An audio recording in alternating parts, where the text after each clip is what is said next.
Assalamualaikum warahmatullahi wabarakatuh.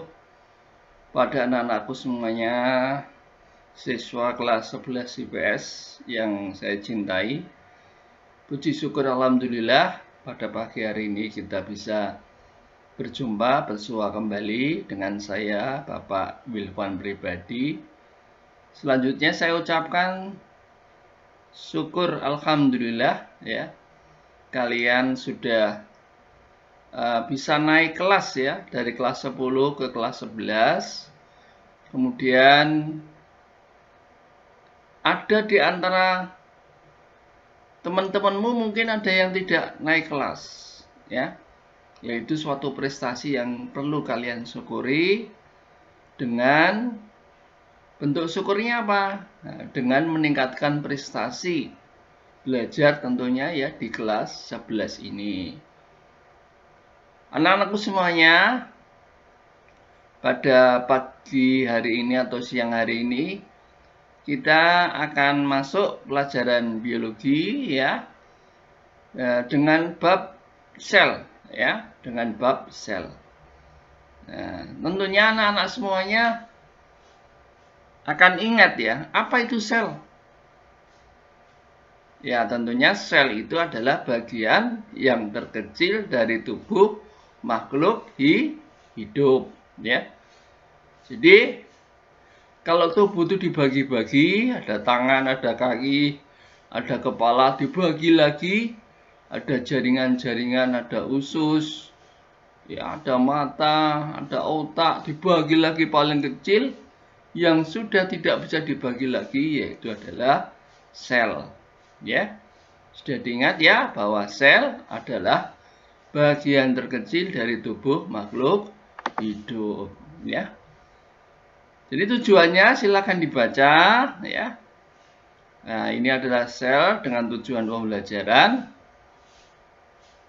Silakan dibaca sendiri. Tentunya ini perlu dimengerti pada siswa sekalian tentang tujuan pembelajarannya. Cukup ya? Kita lanjutkan. Ya. Nah, ini ada kepotong kalimatnya ya, atau kata-katanya. Saya baca ini ya, sejarah penemuan dan perkembangan sel ya, kira-kira begitu. Ya, siapa penemu sel yang pertama kali? Sebelum menemukan sel ya, dia ditemukannya yaitu penemuan mikroskop ya oleh Bapak Zacharias atau Mr. Zacharias ya. Dia adalah kewargaan Belanda sekitar tahun 1580 dengan membuat mikroskop yang sederhana, bentuknya seperti tabung. Dengan adanya mikroskop ini ya, maka mulailah adanya penelitian-penelitian untuk mengamati benda-benda yang ukurannya kecil atau mikroskopis ya. Selanjutnya dari perkembangan ya tentang penemuan sel ya, kemudian dibuatlah dari perkembangan penemuan mikroskop maka dibuatlah mikroskop yang lebih maju, sehingga ada seseorang yang namanya Robert Hooke ya. Dia menemukan ruang-ruang kecil ya di dalam sayatan gabus dalam mikroskop. Kemudian Hooke atau Robert Hooke ini menemukan ruang-ruang kosong pada sayatan gabus. Oleh Hooke disebut sebagai sel. Maka Robert Hooke ini dikenal sebagai bapak penemu sel yang pertama kali. Ya. Jadi selanjutnya, kemudian ada Sladen ya.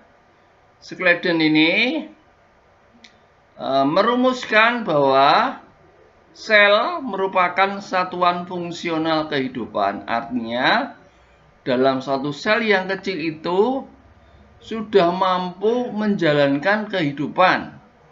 Apa tuh syarat kehidupan itu? syarat kehidupan itu bisa makan, ya, nutrisi, bisa berkembang biak, bisa ekskresi atau pengeluaran, ya, layaknya suatu makhluk hidup. Jadi walaupun sel itu sangat kecil ukurannya, ya, tapi dia bisa melaksanakan kehidupan, ya, seperti halnya bakteri. Bakteri itu ukurannya selnya hanya satu sel, tapi dia mampu berkembang biak, mampu hidup.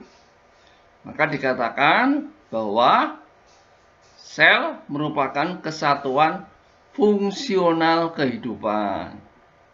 Selanjutnya ada seseorang yang menemukan teori berikutnya, yaitu Walter Fleming, yaitu dia mengatakan sel merupakan kesatuan hereditas dan makhluk hidup. Artinya bahwa sel, ya, ada sel sperma dan ada sel ovum. Dari sperma dan sel ovum itu bisa menurunkan atau mewariskan sifat-sifat dari induk ke keturunannya. Berarti apa? Sel mampu menurunkan pewarisan sifat.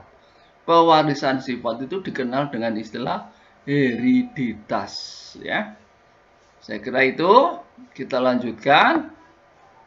Pertanyaannya, silakan ditulis. Ya, ditulis kemudian PR, ya. PR. Monggo. Siapa tokoh yang menemukan mikroskop? Siapa tokoh yang menemukan sel pertama kali? Schleiden mengemukakan teori sel tentang apa? Ya. Dari apa yang dikemukakan oleh Walter Fleming? Nah, ini silakan dijawab. Kemudian saya minta perwakilan satu anak saja untuk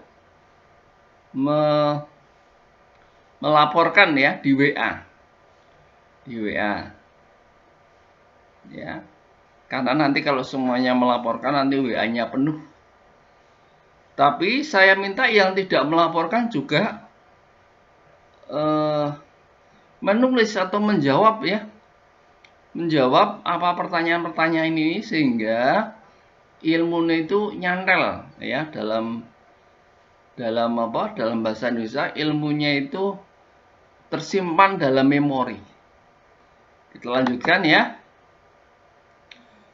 Komponen sel, ya. Komponen sel sebagai unit terkecil, ya, terdiri atas senyawa anorganik dan senyawa organik.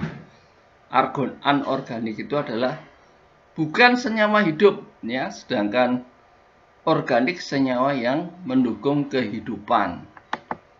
Nah, yang anorganik apa saja? Ada air, ada gas, gasnya ada oksigen, ada karbon dioksida, ada amoniak. Itu yang menyusun dari sel kita dari senyawa anorganik. Sedangkan yang organik, ya, ada karbohidrat, ada lipid, ya, ada protein, ada asam nukleat, ya. Asam nukleat itu nanti akan menyusun DNA atau menyusun gen, ya, menyusun kromosom.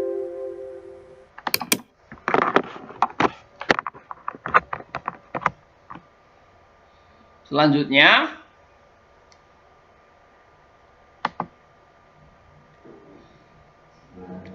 jenis-jenis sel, ya. Jenis sel ada eukariot, ya, dan ada prokariot. Ya, ada eukariot dan prokariot. Apa bedanya eukariot sama prokariot? Nanti saya jelaskan.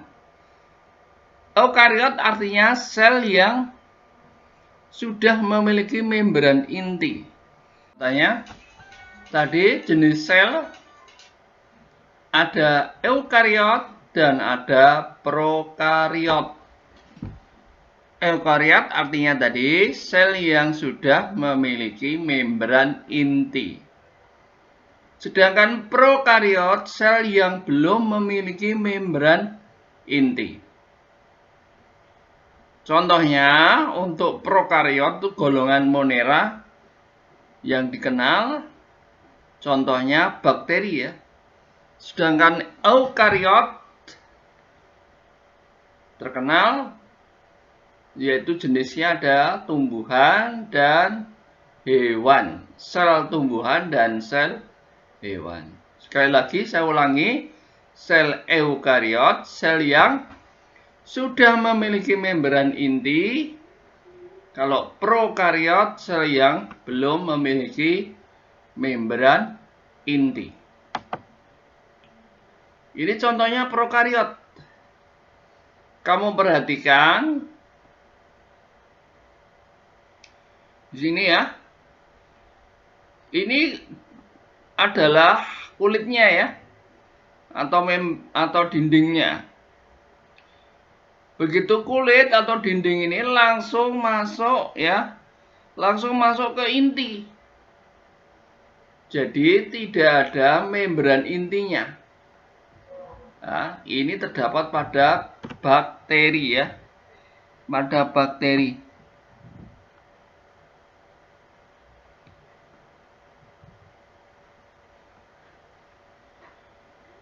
Kita lanjutkan. Yang eukariot. Yang eukariot sudah memiliki membran inti. Ya. Membran intinya yang membungkus dari inti atau nukleus ya. Di dalam nukleus itu terdapat DNA. Ya, terdapat kromosom ya. Jadi DNA dan kromosom itu dibungkus, letaknya di dalam inti ya, dan dibungkus oleh membran inti. Kamu perhatikan di sini ya.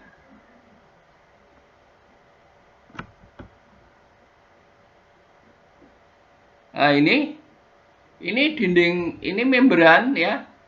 Kemudian kalau masuk intinya ini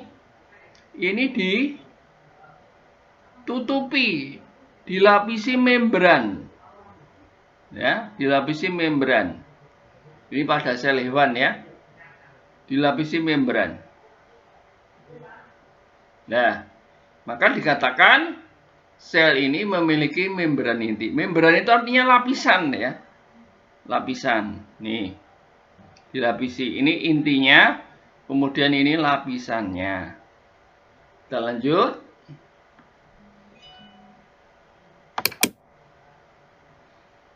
Ini yang sel tumbuhan juga demikian. Ini dindingnya, kemudian ini inti, ini ada lapisannya.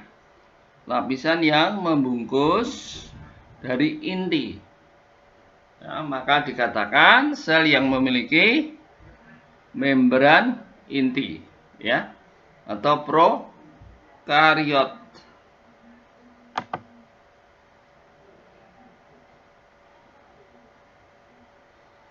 Ini bagian-bagian dari sel atau susunan sel ya, di dalamnya ada membran inti atau membran nukleus. Kemudian membran plastida ya, atau kemudian ada intinya, ada plastida atau kloroplas, ada mitokondria, ada Golgi, badan Golgi, DNA, RNA. Semua itu adalah bagian-bagian di dalam sel. Ya, seperti halnya tubuh kita itu memiliki bagian-bagian, ada jantung, ada paru-paru, ada tenggorokan, jantung, paru-paru, tenggorokan. ya, ada ginjal, maka sel juga memiliki bagian-bagian. Ada bagian inti, ada bagian badan Golgi, ada bagian yang lainnya, ya. Tuh. Kita lanjut. Coba ini pertanyaannya. Sebutkan macam-macam kandungan zat anorganik. Ya, masih ingat nggak? Ya, silakan ditulis. Zat organik apa saja yang terkandung di dalam sel? Kemudian jelaskan perbedaan antara sel prokariot dan eukariot. Ya. Nah, silakan nanti kalau lupa cari di internet ya, googling ya. Kemudian jelaskan pula apa perbedaan antara sel hewan dan sel tumbuhan. Ya, ditulis. Ya, tulis cepat saja ya. Anak-anakku semuanya, sampai di sini kita nggak usah panjang-panjang, cukup ya, nanti nggak mumet kalau panjang-panjang. Yang penting pertanyaannya, tugasnya dijawab ya, dijawab. Nanti kalau sudah